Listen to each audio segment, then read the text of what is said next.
नमस्कार, मैं डॉक्टर जितेंद्र कुमार आपका जेके बायोलॉजी क्लास में स्वागत करता हूं। और आप जेके बायोलॉजी क्लास को पसंद कर रहे हैं, देख रहे हैं, हमारे लिए खुशी की बात है। और अपना वैल्यूएबल कमेंट और फीडबैक लिखते हैं, ये हमारे लिए काफ़ी खुशी की बात है। आइए आज हम इस वीडियो में कुछ और सवाल को देखेंगे जो CSIR नेट लाइफ साइंस नवंबर 2020 में पूछे गए हैं। उस सवाल का हम एनालिसिस करेंगे, साथ में हम ये भी देखेंगे कि क्या इस तरह के सवाल पिछले एग्जामिनेशन CSIR में पूछे गए हैं, ताकि फ्यूचर में आपको इस तरह का आइडिया होने से आप अपना प्रिपरेशन का स्ट्रेटजी बनाने में मदद मिलेगी। आइए हम लोग उस सवाल को देखते हैं और समझते हैं। एक सवाल आया था सेकेंडरी स्ट्रक्चर ऑफ प्रोटीन के बारे में, और ये टॉपिक काफी महत्वपूर्ण है और सेकेंडरी स्ट्रक्चर ऑफ प्रोटीन से कंसिस्टेंट सवाल पूछे जाते हैं। और इस बार जो सवाल पूछा गया था, एक स्टेटमेंट था, proline exist in alpha helix और नॉट। तो कुछ लोगों ने इसको यस मारा है और कुछ लोगों ने इसको नो मारा है। अब देखते हैं कि क्या ये स्टेटमेंट सही है या गलत है, एग्जिस्ट करता है या नहीं करता है। तो इस बात को अगर हमसे कोई पूछे तो मैं तो बोलूंगा कि प्रोलीन जो है अल्फा हेलिक्स में एग्जिस्ट करता है।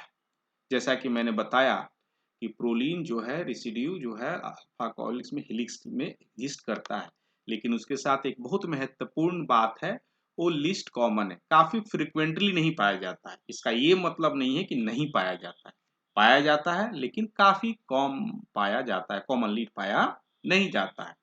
और महत्वपूर्ण बातें हैं अल्फा हेलिक्स से, जो आपको बातों को ध्यान रखना है कि जैसे प्रोलीन है काफी कम मात्रा में पाया जाता है, लेकिन पाया जाता है।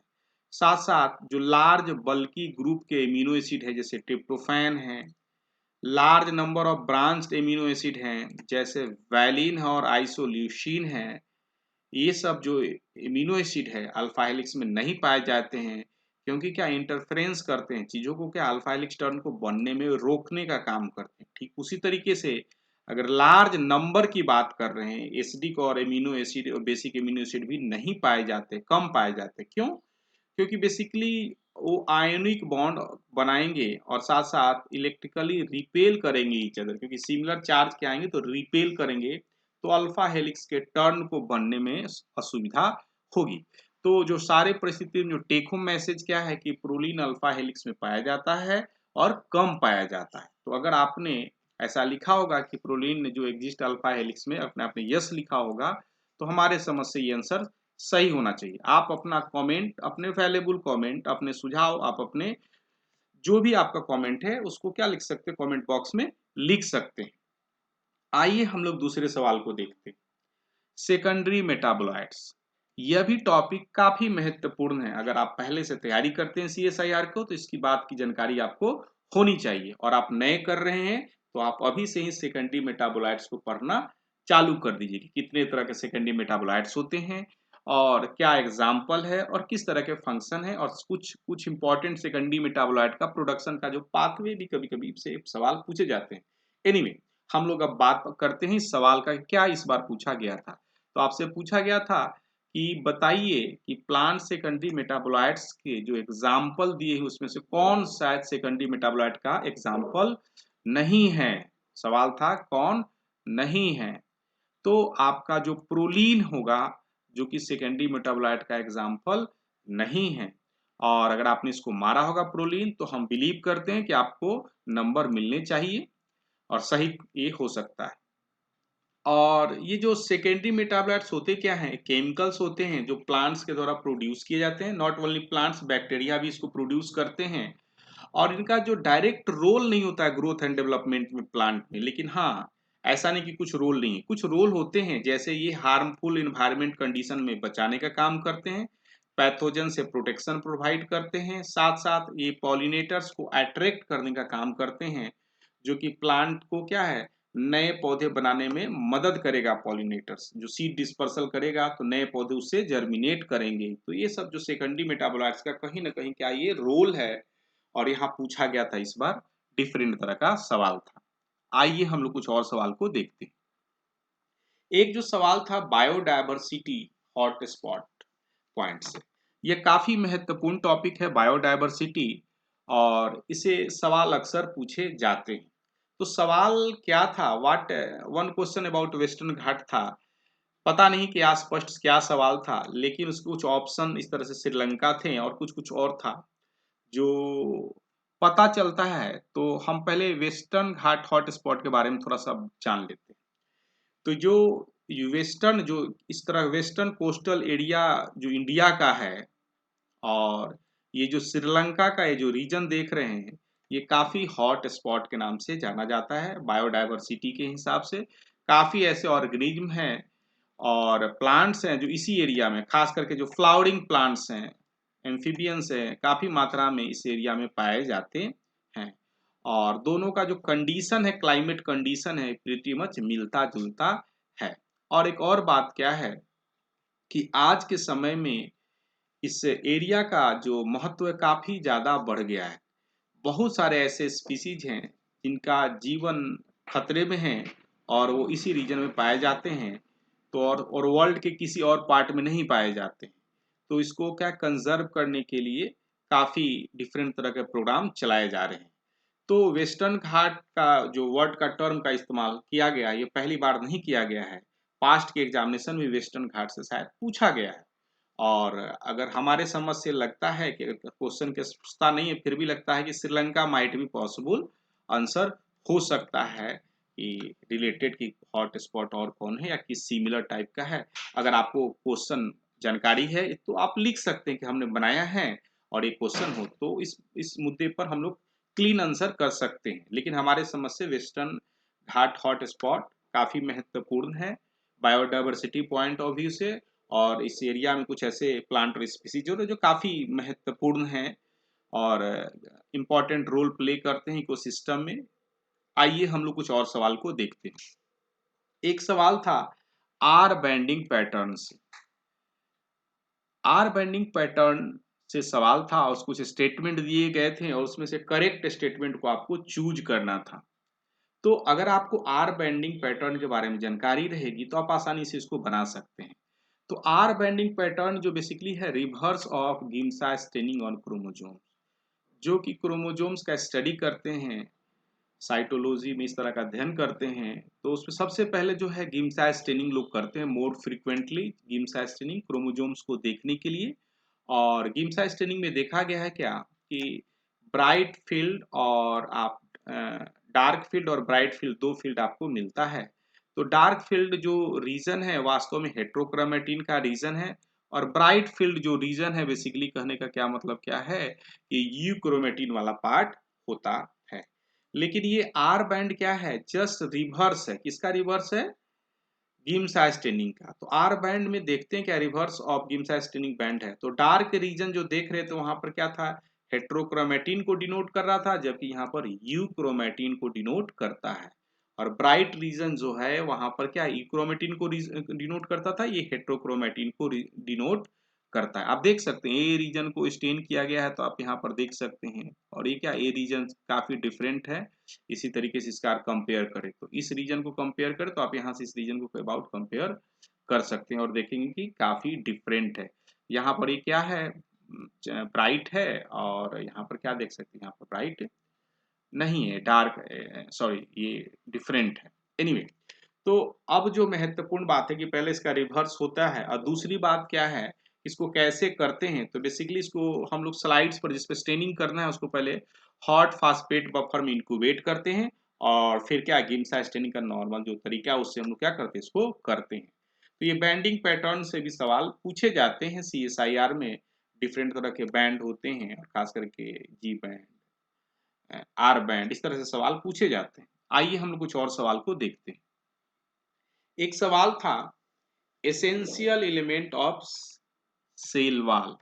कौन सा जो एलिमेंट है सेल वॉल में एसेंशियल है।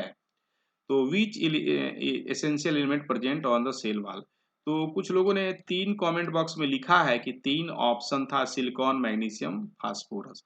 अगर आपके तीन ऑप्शन हैं तो हमारे समझ से ये जो सिलिकॉन है क्या है आपका, क्या होना चाहिए, नॉन एसेंशियल होना चाहिए।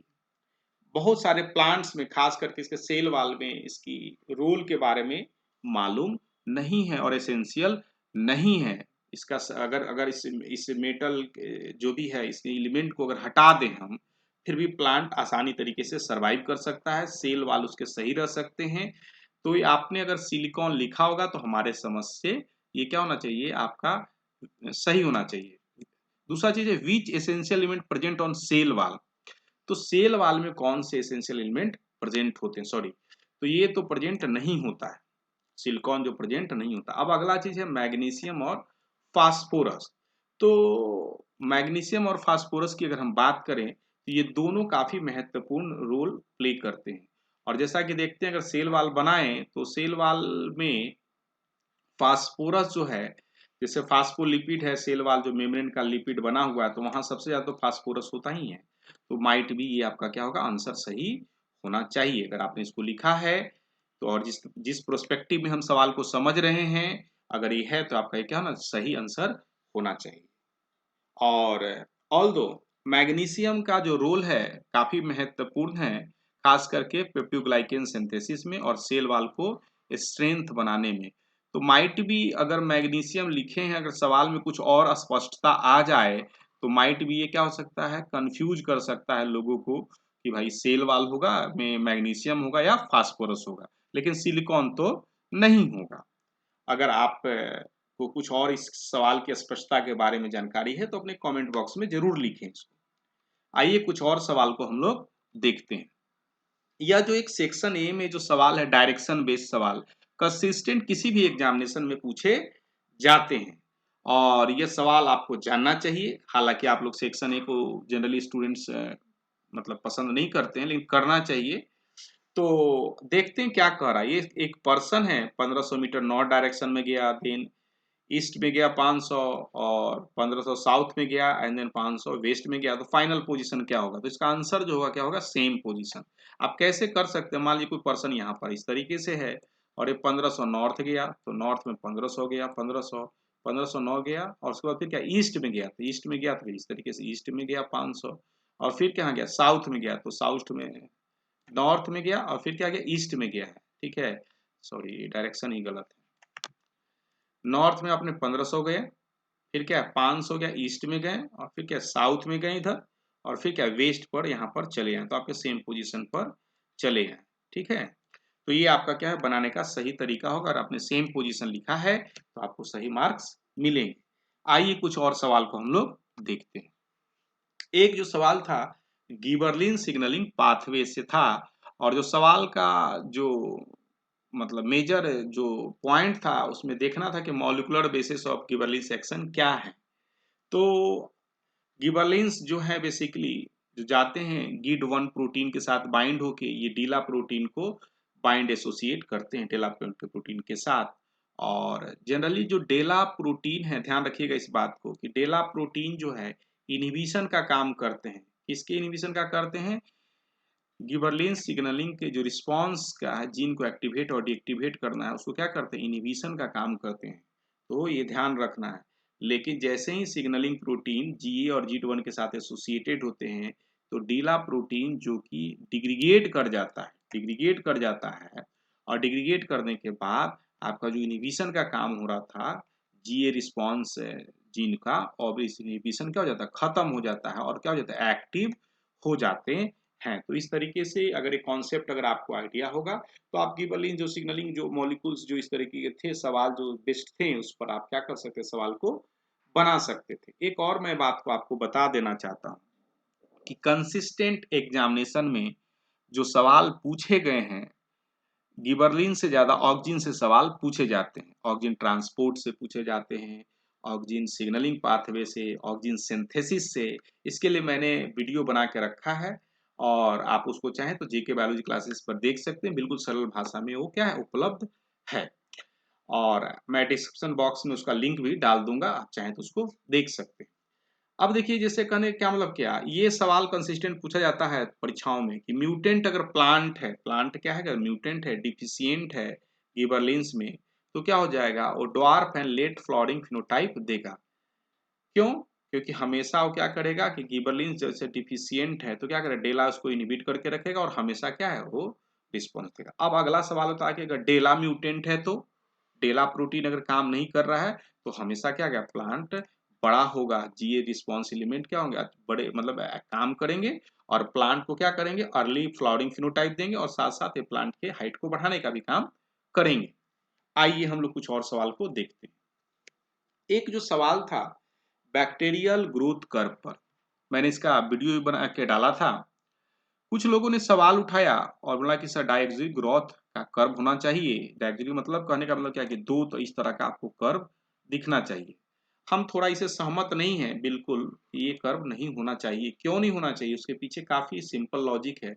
सवाल क्या था, म्यूटेंट बैक्टीरिया ऑफ लैक आई। तो लैक आई जो देख रहे हैं, जो कि लैक आई क्या है, रेगुलेटरी प्रोटीन इस तरीके का जो क्या कर रहा है कि अगर ये म्यूटेंट है, जनरली क्या है लैक्टोज के अब्सेंट में या लैक्टोज के अब्सेंट में या बाइंड करता है नहीं, और तो अगर ये म्यूटेंट है तो कभी भी ये इंटरेक्ट नहीं कर पाएगा और ये जो आप देख रहे हैं कि ऑपरेटर पर कभी भी किसी भी परिस्थिति में बाइंड नहीं कर पाएगा, और नहीं बाइंड कर पाएगा तो होगा क्या कि ये जो जीन है बीटा ग्लूटाइल लैक परिमेय ट्रांसलेटराइलेज जो है सिंथेसिस होते रहेगा, और सिंथेसिस होते रहेगा और जो बैक्टीरिया है दोनों को साथ में आसानी से यूज कर सकता है। क्यों? क्योंकि इसका मैकेनिज्म जो है, जो जैसे ग्लूकोज का जो इनहिबिशन का और जो काम नहीं कर पाएगा तो दोनों मौजूद रहेगा, लैक्टोज का भी मेटाबॉलिज्म चालू हो जाएगा और इस तरीके से जो नॉर्मल जो बैक्टीरिया का ग्रोथ आपको देखने को मिलेगा, लैग लॉग फेज और स्टेशनरी,